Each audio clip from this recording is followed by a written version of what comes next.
Dios mediante dentro de... perdón, están las hojas, perfecto.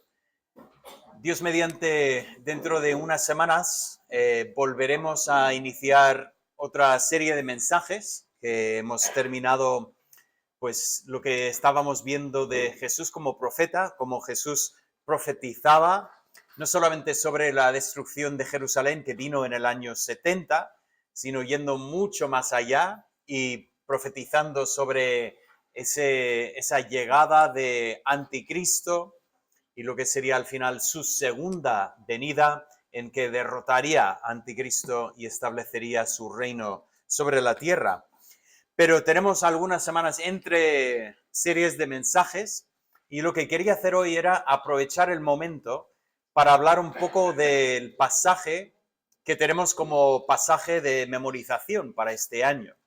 Estamos pues empezando cada culto con ese pasaje de Efesios y hoy hemos vuelto a citar pues este pasaje, pero conviene también tomar un momento para mirar el pasaje, estudiarlo juntos, así que hoy quiero ir al libro de la carta a los Efesios y comentar un poco sobre estas bendiciones espirituales. Esa carta se escribe a la iglesia que está en Éfeso. Si buscas en un mapa hoy en día no vas a encontrar el nombre Éfeso.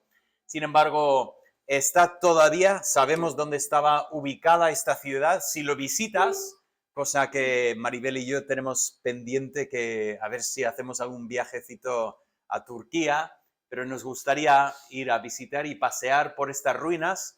Estas ruinas son las mismas ruinas que se puede encontrar incluso en cualquier ciudad romana aquí en España, así que si no puedes llegar hasta Éfeso, no pasa nada, puedes ir a Segóbriga y ya en tu mente ya te dices que ya estás en Éfeso y prácticamente es igual.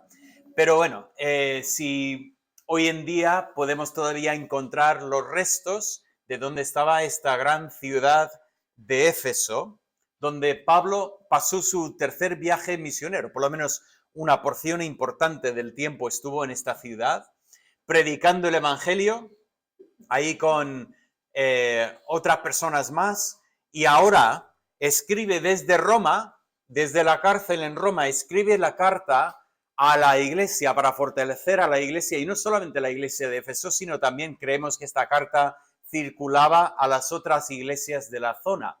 Y por lo tanto, Pablo escribe esta carta especial y muchas veces leemos esta carta, se nos olvida de que escribe estas palabras estando encarcelado. Él todavía no sabe lo que será el resultado. No sabe si será absuelto y libre para una vez más viajar y predicar el Evangelio o si directamente desde esta cárcel irá a la muerte. Pero Pablo empieza esta carta de una forma peculiar, porque si miramos las otras cartas, es bastante habitual que Pablo empiece, después del saludo inicial, que empiece con una oración. Así lo vemos, por ejemplo, en Filipenses, en Colosenses también, pero aquí es interesante, porque en vez de empezar con una...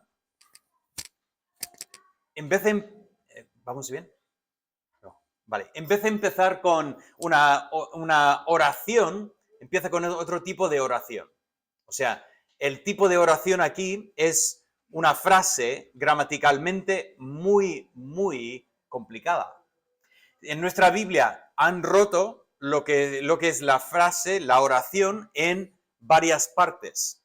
Pero si estuviéramos leyendo en griego, veríamos que desde el versículo 3 hasta el versículo 14 es una sola oración, con pensamiento montada sobre pensamiento, y por lo tanto, cuando leemos, a veces nos cuesta bastante leer y comprender, y por lo tanto, si estamos memorizando, pues quiero aprovechar para mirar y analizar un poco pues esta larga introducción que Pablo nos da.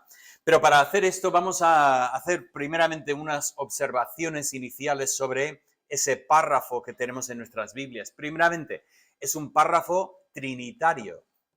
Es interesante notar que Pablo empieza hablando de Dios el Padre y así habla del Dios el Padre del versículo 3 hasta el 6. en el versículo 6 introduce y habla específicamente de el amado. ¿Quién es el amado? Pues es el Señor Jesucristo. Y así continúa hablando de el Hijo desde el versículo 6 hasta el 12. Y en el versículo 13 ya avanza y habla del Espíritu Santo. Entonces decimos que es un pasaje trinitario, porque en este pasaje vemos las tres personas de la Trinidad. No solo eso, sino que también notamos que en el pasaje hay una repetición que nos llama la atención. En el versículo 6, otra vez en el 12, y en el versículo 14, Pablo habla de alabanza y gloria. En el primer texto dice, para la alabanza de la gloria de su gracia, y luego a continuación habla de la alabanza de su gloria, la alabanza de su gloria. Incluso si notamos, coinciden esas repeticiones con el final de cada sección. O sea, habla del Padre y luego habla de la alabanza y la gloria. Luego habla del Hijo, una vez más, la alabanza y la gloria. Y finalmente al Espíritu Santo, alabanza y gloria. Bien, eso es un poco, nos permite entender un poco más del pasaje y un poco comprender la estructura del pasaje. Pero el pasaje empieza con un juego de palabras que es interesante. Vamos a mirar cómo empieza en el versículo 3. Leemos así: bendito sea el Dios y Padre de nuestro Señor Jesucristo, que nos bendijo con toda bendición. ¿Lo hemos pillado ahí? Dice, bendito, bendijo, bendición. Y aunque para nosotros estas palabras no son idénticas, pues sentimos la conexión entre estas palabras. O sea, yo lo he puesto así, en palabras así. Nosotros bendecimos a Dios. Ahora, cuando digo nosotros bendecimos a Dios, entiendo que, claro, dice, bendito sea Dios. Si decimos bendito sea Dios, ¿quién bendice a Dios? Nosotros estamos bendiciendo a Dios. Y luego dice, Dios el que nos bendijo, por lo tanto, ya tengo un pensamiento que nosotros bendecimos a Dios y Dios nos ha bendecido a nosotros. Pero tenemos que parar un momento y preguntar, a ver, ¿qué significan estas palabras? Porque primeramente voy a empezar con Dios y luego volveré atrás a un momento a nosotros. Bien, dice que Dios nos bendijo y luego Pablo quiere aclarar ese concepto. ¿Cómo nos ha bendecido Dios? ¿Qué ha hecho Dios para bendecirnos? Pablo usa tres descripciones, ¿vale? Y dice, primeramente, Dios nos ha bendecido, nos ha dado bendiciones espirituales. Bien, tenemos que entender que Pablo no cae en el error de pensar que si tú sigues a Dios, todo en esta vida va a ir perfecto para ti. Eso es un pensamiento que el ser humano siempre, de alguna manera, nos lleva a este pensamiento, ¿no? Esa idea de que si soy la persona que debo ser, Dios va a traer bendiciones a mi vida y voy a tener una casa, un coche, un trabajo, un avión privado, etcétera, etcétera. Tenemos muchos hoy en día que tienen esa teología y ese pensamiento que tú puedes, de alguna manera, controlar el universo. De alguna manera, tú deseando las cosas, atraes para ti bendición. Pablo no está hablando de esto para nada. Y aquí lo aclara diciendo, Dios nos ha bendecido ¿con qué? Con bendiciones no materiales necesariamente, sino espirituales. Ahora, quiero decir, ¿significa que Dios nunca da bendiciones materiales? No. Porque la verdad es que somos muy bendecidos. Si nos comparamos con otras generaciones en el mundo, fíjate, se nos va la luz 12 horas y mira lo que se monta. ¡Wow! ¿Qué va a pasar? El fin del mundo. Estaba comprando el lunes en Mercadona en medio del apagón. Más que nada que Maribel no quería, dice, si se nos descongele el congelador, pues queremos usar esa comida más adelante esta semana y pues iremos a comprar cualquier cosa ahora que está todo fresco. Pero la chica que estaba detrás de nosotros en la cola, en Mercadona, ya dice, mira, ya sé cómo va a ser el fin del mundo. Es que a veces somos vamos un poco light, ¿no? Que nosotros tenemos muchísimas bendiciones materiales. Y de hecho, hacemos bien en reconocer que todas las cosas materiales que Dios nos da efectivamente son de la mano de Dios. Pero cuidado con pensar que Dios está obligado a darme bendiciones materiales y de alguna manera empezar a ignorar lo que son las bendiciones espirituales. En este pasaje, Pablo no está negando que Dios nos pueda dar bendiciones materiales, pero cuidado, el mero hecho de que una persona tenga bendiciones materiales no significa que goza de la mano de Dios sobre él. Y el hecho de que una persona no goce de bendiciones materiales tampoco significa que Dios no está con él. Lo que tenemos que entender es que Dios permite que algunos tengan más bendiciones materiales y otros tienen menos, igual que en el mundo hay países que tienen más bendiciones materiales que otros países. Dios permite esa variedad porque yo creo que en el radar de Dios las bendiciones materiales no son tan importantes como imaginamos a veces. Pero hay algo que sí que es súper importante para Dios y esas son las bendiciones espirituales, que dice que son bendiciones en los lugares celestiales. Eso significa que muchas de estas bendiciones no gozamos de toda la bendición en el momento este. O sea, el cumplimiento de esta bendición va a ser cuando estemos en su presencia en el cielo. ¿Vale? O sea, no solamente no son materiales, es que no siempre son presentes. A veces son promesas de bendiciones. Y finalmente habla de estas bendiciones en Cristo. Y esto lo vamos a ver un poco más, pero toda bendición espiritual está vinculada con Cristo. Si hay bendiciones que una persona te promete, pero no están vinculadas a Cristo, cuidado, no son bendiciones. Entonces Pablo habla de la manera en que Dios nos bendice, Dios derrama bendiciones sobre nuestra vida. Ahora, volvemos a la primera frase. Nosotros bendecimos a Dios. ¿Qué os parece? ¿El mismo significado de la palabra bendecir? Para nada, ¿no? ¿Podemos bendecir a Dios de la misma forma que Él nos bendice a nosotros?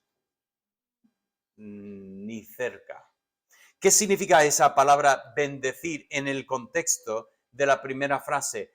Bendito sea Dios. Nosotros debemos bendecir a Dios. ¿Qué significa esto? Pues significa alabar. Al final, la palabra bendecir en castellano, como también en el griego del Nuevo Testamento, significa hablar bien. Por lo tanto, hablar el bien. Cuando Dios habla el bien, tenemos el bien.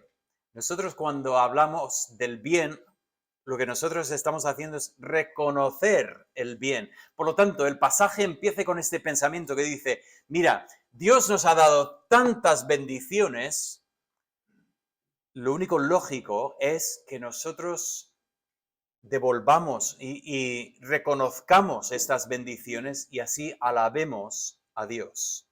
Así que tenemos este pensamiento. Dios nos ha bendecido y por lo tanto merece toda nuestra adoración.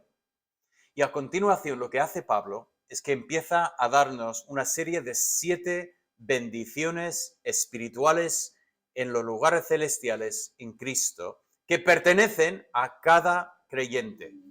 Eso es importante. Una vez más, bendiciones materiales pueden variar entre creyente y creyente. Hemos conocido a algunos hermanos que son millonarios. Hemos conocido a otros hermanos que viven con lo justo, lo justo, lo justo. ¿Por qué? ¿Por qué Dios permite que uno tenga mucho dinero y otro tenga lo justo? Y la respuesta es, Dios tiene sus planes para cada uno. Y nosotros tenemos que tener cuidado que no tengamos envidia de lo que otros tienen, y de lo que nosotros no tenemos.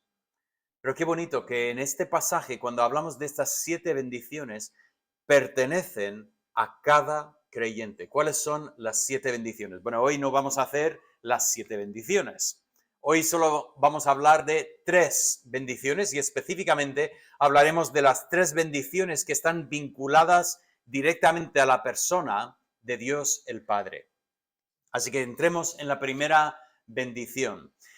Estas bendiciones siguen el mismo patrón. Primeramente hablan de lo que Dios ha hecho por nosotros. Luego hablan del por qué ha hecho Dios lo que ha hecho. Y finalmente habla de cómo Dios ha hecho lo que ha hecho. Bien, entonces vamos a ver ese mismo patrón por todas estas bendiciones. ¿Qué es lo que Dios ha hecho? ¿Por qué lo ha hecho? ¿Y cómo lo ha hecho? Esos son los 3 puntos que vamos a ver. Bien, entonces empezamos en la primera bendición, versículo 4. Después de bendito sea Dios, dice así el versículo 4, según nos escogió en él antes de la fundación del mundo, para que fuésemos santos y sin mancha delante de él. He puesto aquí una palabra para reflejar lo que hemos leído ahí. La palabra es elección. Ahora, algunos, cuando llegamos a un pasaje así, empiezan a ponerse nerviosos con ese tema de Dios nos ha elegido, nos ha escogido Dios. Y luego seguimos en el versículo siguiente, dice, nos predestinó, ya se ponen muy nerviosos. Lo que tenemos que hacer es entender lo que nos está diciendo las Escrituras, ¿vale? La razón por la cual algunos se ponen nerviosos con estos temas es que leen en estas palabras como si fuese una determinación de Dios que nos deja en el lugar de robots aquí en esta tierra. O sea, Dios ha escogido, Dios ha predestinado y por lo tanto nosotros como que no tenemos ninguna elección de lo que hacemos en este mundo, ¿no? Si Dios ha elegido, pues entonces, ¿qué más podemos hacer nosotros?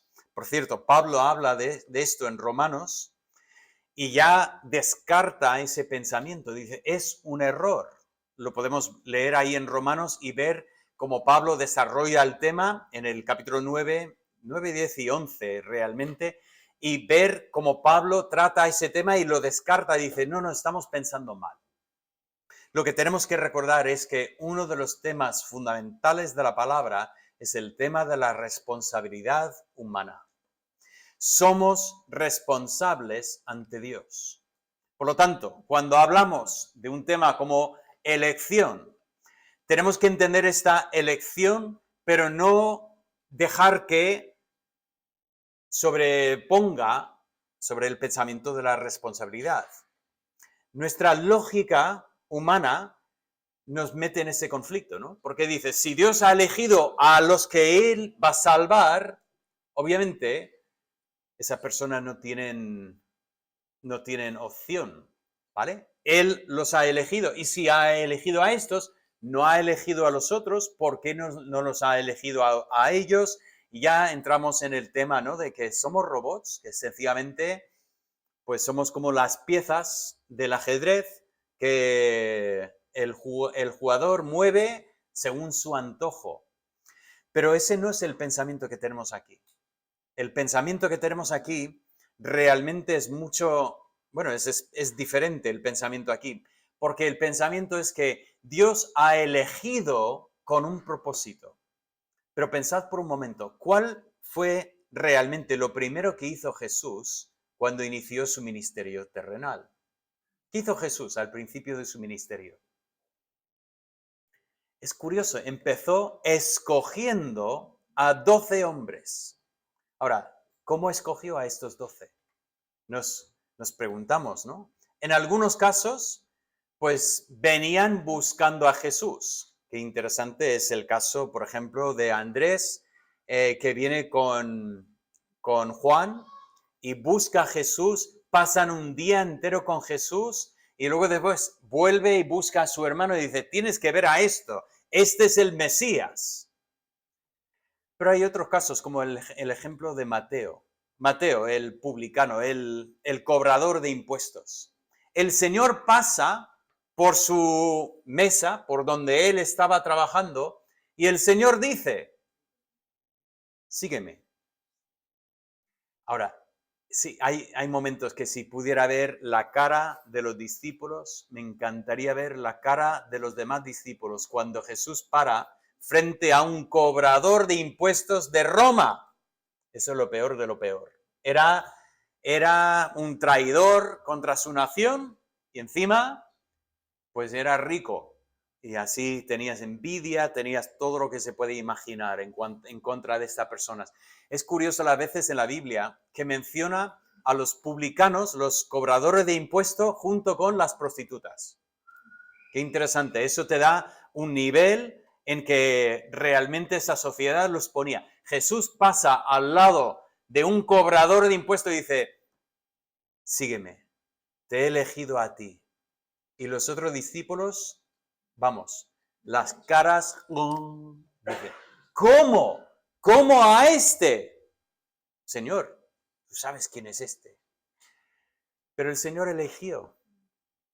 Ahora, tenía un propósito de elegir al Señor, el Señor a cada uno de estos 12, aunque uno de ellos, ahora al final vemos en la oración que hace en Juan 17, dice, a todos los que eran míos los he guardado, menos el hijo de perdición. Entendemos que llamó a Judas, pero Judas realmente tenía otro propósito. Pero aquí vemos una imagen de lo que es la elección. Aquí tenemos el pensamiento, Dios nos ha elegido, pero ¿para qué? Bueno, antes del para qué, debería decir que Dios nos escogió antes de la fundación del mundo. Ese pensamiento ya nos pone en el campo de hablar de la gracia de Dios. O sea, Dios no nos escogió ya viéndonos, ya diciendo, este va a ser bueno. Este me conviene tenerlo en mi equipo. No sé si de niños hacíais esto de cuando jugabais al fútbol o algo así, todo el mundo se ponía en la valla y dos personas empezaban a elegir. Ya elegía uno. Yo quiero a este. ¿A quién siempre empezaban a elegir?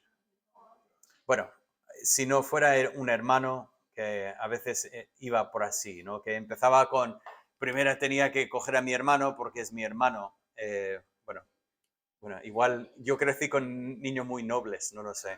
Pero luego enseguida era el más grande, el más potente, el que mejor jugaba. ¿Y el último quién era?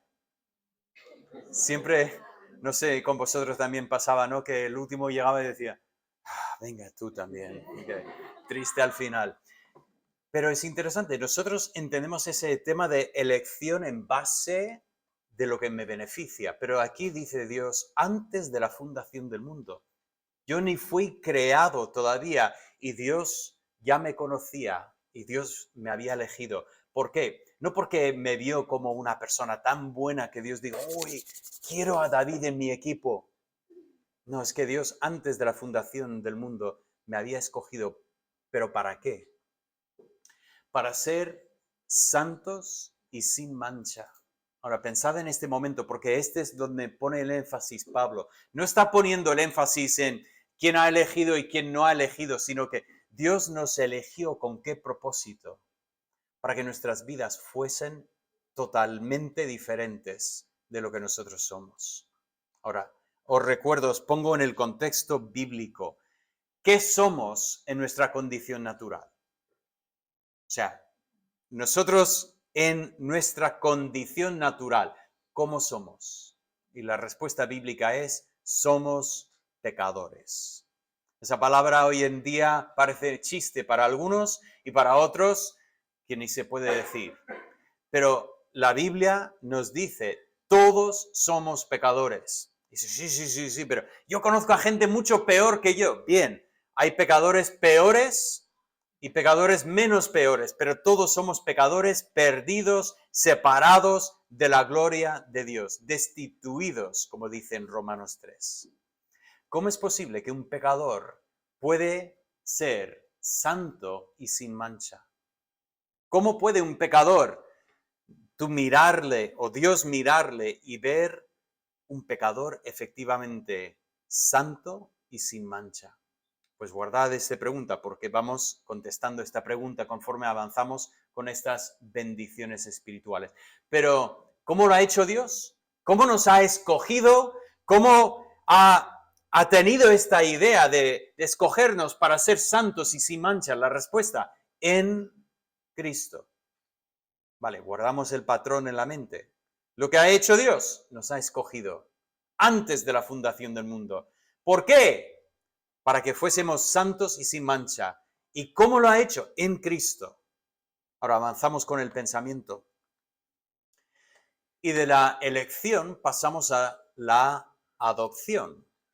Aquí en el versículo 5 nos dice, en amor, habiéndonos predestinado para ser adoptados hijos suyos por medio de Jesucristo, según el puro afecto de su voluntad. Ese pensamiento de predestinados, ya hemos pensado un poco en esto, junto con el pensamiento de elegidos, predestinados, o sea, una vez más, antes de la fundación del mundo, no solamente escogió, sino predestinó con un propósito. Pero ese pensamiento de adopción es muy interesante.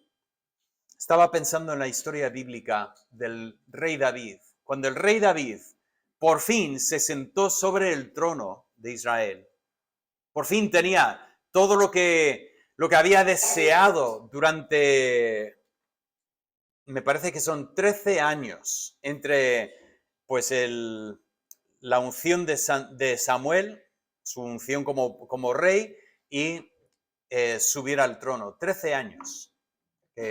Cuando somos más jóvenes, 13 años parecen más tiempo. Cuando somos más ancianos, 13 años parece nada. Pero la verdad, 13 años cuando los tienes que vivir es tiempo. Y sobre todo cuando tienes que vivir huyendo de una persona que te mataría en cualquier momento si te pillara. Bueno, cuando David sube al trono, una de las primeras cosas que hace como rey de Israel es empezar a indagar sobre el linaje de Jonatán, su amigo. Queda alguien, algún hijo de Jonatán. Recordáis que Jonatán había muerto en la batalla, entonces Jonatán ya no está, pero empieza a preguntar por su familia y le dicen, sí, hay un chico y el pobre es cojo, o sea, no puede andar porque cuando huyó la que le cuidaba, se cayó ella y la lesión pues se quedó sin el uso de las piernas. ¿Qué esperanza tenía este hijo de Jonatán, Mefiboset? ¿Qué esperanza tenía? Terrible, ¿no? Su familia estaba ya apartada, ya los que lo conocían, y encima, así, sin poder andar, ¿qué iba a hacer para poder hacerse la vida? ¿Y qué hace David? No es exactamente la palabra adopción, pero realmente es el concepto, porque lo que hace es que llama a Mefiboset y lo recibe en su casa y dice, nunca volverás a tener necesidad, tú podrás comer en mi mesa todos los días. Lo estaba tratando como un hijo. Estaba tomando al nieto de Saúl, el que había intentado matar a David de cualquier manera, toma al nieto de Saúl y lo trae a su casa y lo pone en la mesa con él. ¿Qué es esto? Es una adopción de hijos. Por lo tanto, aquí Pablo habla no solamente de una elección, sino que habla de algo mucho más íntimo, personal, adopción. ¿Qué es lo que Dios quiere hacer? Dios nos predestinó por amor y por el puro afecto de su voluntad. Esas dos frases, por cierto, lo del amor, nosotros lo tenemos juntamente con ese pensamiento, pero también es posible leerlo con el pensamiento anterior y la verdad es que ninguna es correcta y la otra incorrecta. Se podría entender de las dos maneras. Yo lo voy a entender así porque así está en nuestra Biblia, pero tampoco podríamos argumentar en contra de ponerlo con la frase anterior. O sea, nos escogió en amor. Pero aquí tenemos el puro afecto de su voluntad. Me gusta esta frase. O sea, la voluntad de Dios, lo que es el plan de Dios, ¿proviene de qué? Aquí el puro afecto. Es que muchas veces nos cuesta esa imagen de Dios, porque yo creo que nuestros políticos no tienen una voluntad por puro afecto hacia nosotros. Yo creo que hay otros factores que motivan a los que gobiernan sobre nosotros. Yo no tengo la sensación de que todas las autoridades civiles están mirando siempre por mi bien. Tristemente, creo que están muchas veces mirando por su propio bien y eso es parte de lo que nos preocupa en cuanto a lo que pasa civilmente. Pero aquí tenemos un pensamiento de un Dios que por puro afecto, en amor, actúa en base de lo que Él conoce. Su presciencia, su conocimiento anterior. Él actúa en amor. ¿Y qué hace? Para la adopción como hijos. O sea, nos ha escogido para ser santos y sin mancha, pero no solo eso, sino que nos ha escogido para ser santos y sin mancha como hijos suyos en su casa. Y una vez más termina el pensamiento. ¿Cómo lo ha hecho? Por medio de Jesucristo. Hablaremos más de esto cuando continuemos con las bendiciones espirituales y hablamos de Cristo. Pero una vez más, lo que dije antes, fuera de Cristo no hay bendición espiritual. Es imposible que Dios tome a pecadores, los escoja, los haga hijos suyos sin pasar por Cristo Jesús. Absolutamente imposible. Pero la tercera bendición, ¿cuál es? Aceptación. Dice así la primera parte del 6, la segunda parte del 6, dice, con la cual nos hizo aceptos en el amado. Puse esta imagen, que es una imagen de la historia del hijo pródigo, porque era la mejor ilustración que podría imaginar para ese concepto de nos hizo aceptos. ¿Recordáis esta historia, no? Que cuenta Jesús, aquel hijo joven que está tan harto de estar en casa de su padre, solo desea salir de allí porque cualquier sitio será mejor que la casa de su padre. Hasta que, habiendo gastado todo el dinero que le había recibido de su padre, se encuentra con hambruna en el país lejano y el único trabajo que le sale es el trabajo de alimentar a los cerdos. Ese momento que, si lo ponemos en el contexto judío, eso es lo peor que podemos imaginar para un chaval judío. El peor trabajo posible sería trabajar con cerdos. Y en tan mal estado está el chico que incluso está ahí contemplando si como la comida de los cerdos. En vez de alimentar a los cerdos, me alimento a mí mismo. Tanto hambre tiene. Y de repente llega este momento, vuelve en sí. Esa es una de mis frases favoritas en la Biblia. Vuelve en sí. Ese momento como un despertar. Como que se despierta y dice, ¿qué estoy haciendo aquí? Yo imaginaba que el peor sitio sobre la faz de la tierra era la casa de mi padre y de repente entiendo que preferiría ser un esclavo en casa de mi padre que estar donde estoy en estos momentos. Me levantaré e iré y diré a mi padre, Padre, he pecado contra el cielo y contra ti. Ya no merezco ser llamado tu hijo. Solo recíbeme como un esclavo tuyo. Y él tiene su discurso todo preparado. Y cuando llega aún lejos de la casa de su padre, ocurre algo que él ni podría haber deseado en sus sueños más radicales. El padre se levanta y va corriendo hacia él. ¿Y qué es lo que vemos en esta escena? La aceptación. Uno puso como definición de esta palabra, decía, es abrazar por gracia, por pura gracia.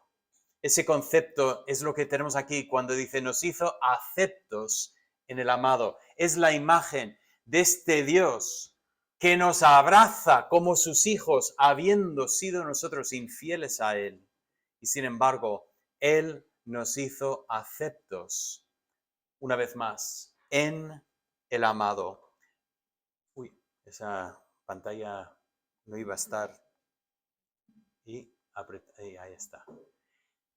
Nos hizo aceptos por su gracia, para alabanza de su gloria.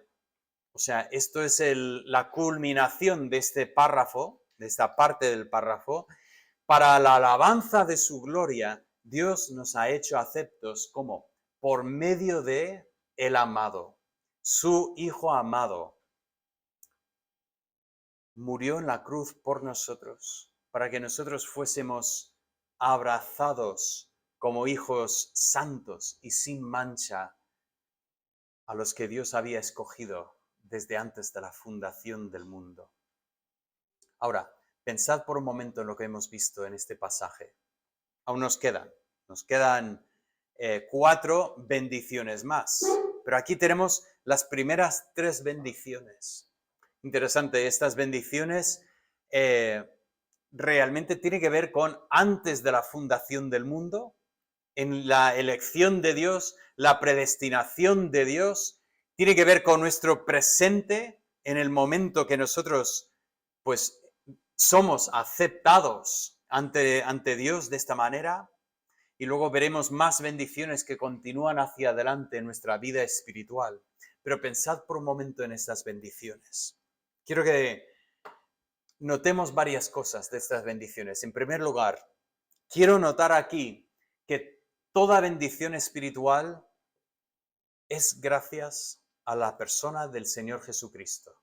Siempre el Señor Jesucristo está detrás de cada bendición. Ya lo he dicho varias veces en el mensaje y lo repito otra vez porque tenemos que salir con este pensamiento. Nosotros entendemos que fuera de Cristo no tenemos nada. Cristo es nuestra única esperanza. Y eso es lo que cambia o lo que separa la Biblia de toda religión humana. Toda religión humana enseña que de alguna manera podemos hacer cosas para abrir la puerta a las bendiciones de Dios. Podemos hacer cosas que impresionan a Dios y así de esta forma Dios se ve obligado con nosotros. Para ponerlo en términos que usa Pablo en Romanos, él hace la pregunta, ¿quién ha pagado a Dios primero para luego después demandar? Pensad en eso. ¿Quién podría decir, Dios, tú me debes? Hay muchas personas que piensan que sí. Hay muchas personas que imaginan que Dios les debe algo. Y muchas personas amargadas, porque de alguna manera Dios no les ha dado lo que ellos creen que merecen. Pero ese no es un pensamiento bíblico. Si hablamos de lo que nosotros merecemos, mal asunto. Lo que nosotros merecemos es la ira de Dios. Esa es la verdad bíblica. Ahí empieza el mensaje del Evangelio. Las buenas noticias siempre empiezan con las malas noticias. Porque si no entendemos nuestra condición natural, es imposible para nosotros comprender lo que es nuestra bendición. Por lo tanto, vuelvo a enfatizar este punto. Todas las bendiciones nos devuelven a la persona de Jesucristo. Pero también lo que es imposible ignorar en esa sección es que todas las bendiciones espirituales son la pura gracia de Dios. Eso es lo que tenemos que entender cuando leemos que fuimos escogidos antes de la fundación del mundo. Cuando vemos que Dios predestinó que fuéramos adoptados. Cuando leemos este lenguaje tenemos que entender que es la pura gracia de Dios. No lo merecemos. No estamos en posición de demandar. Tenemos la única respuesta lógica para nosotros, es la respuesta de alabanza. Es decir, voy a bendecir a Dios porque Dios me ha bendecido de una manera tan increíble.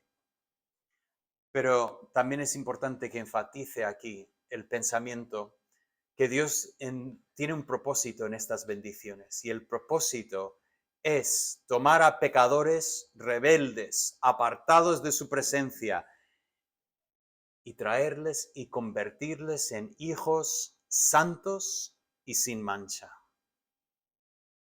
Entonces sabemos que este es el propósito de Dios, pero conviene hacer la pregunta en esta mañana: bien, ese es el propósito, ¿y dónde estoy yo en este proceso? Igual, en esta mañana, tú nunca has llegado al momento de poner tu fe en Cristo todavía. Igual estás todavía fuera de Cristo y a lo mejor buscas bendición. Igual de alguna manera piensas que por escuchar un sermón o por venir a una iglesia, pues de alguna manera ya recibes una bendición. La bendición de venir a un sitio así no se puede comparar con lo que estamos viendo aquí. Esa bendición espiritual es en Cristo. Y si entonces estás escuchando este mensaje y dices, bueno, yo no sé si estoy en Cristo todavía, porque hoy es el día para venir y estar en Cristo. Hoy es el día para poner tu fe en Cristo y realmente recibir esa bendición. Pero quizás estás aquí y dices, sí, estoy confiando en Cristo, pero pregunto, ¿qué es lo que se ve en tu vida? ¿Tu vida es una vida santa, sin mancha? O más bien quizás tienes que reconocer que eres más como los fariseos, que tenían su fachada perfecta. Ya era una fachada que parecía una cosa que, ¡wow!, qué buena persona que es. Un fariseo, religioso, serio. Y el Señor dice, el problema es que mis ojos traspasan esa fachada y yo veo lo que está dentro. Sois como sepulcros blanqueados. Los cementerios del mundo siempre intentan embellecerlos, que sean sitios bonitos por lo menos, pero bonitos por fuera. Nunca se hace puertas abiertas en el cementerio para que veamos lo que está detrás de esta pared blanca, pero el Señor ve tu vida. Y es muy importante que hablemos de ese tema hoy, porque esto es lo que el Señor es su propósito para nosotros. Y si no estamos permitiendo que el Señor produzca esta santidad, que Él borre las manchas de nuestra vida, no estamos cumpliendo con la voluntad de Dios. Hermanos, ¿cómo estamos? ¿Estamos buscando andar en santidad? Hay cosas en tu vida que tú sabes que el Espíritu Santo está diciendo, esto no pertenece a la vida de un hijo de Dios. Y quizás tú estás ignorando porque de alguna manera quieres continuar un poco más. Igual dices, no, en el futuro voy a quitar estas cosas. Nosotros no tenemos un futuro garantizado. No sabemos lo que viene por delante. Hoy es el día para tratar esos temas. Hoy es el día para dejar que Dios borre manchas.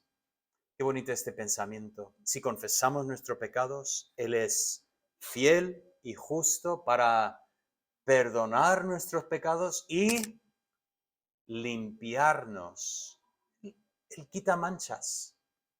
Yo antes de la boda de mi hijo vi un montón de manchas que tenía en la cara y dije, pues se hace hoy, vas y te borran las manchas de la cara. Lo que no sabía es que primeramente me ponían más manchas en la cara y luego lo que no sabía es que iba a hacer 3 veces y cada vez dolía, como no quiero volver a pensar.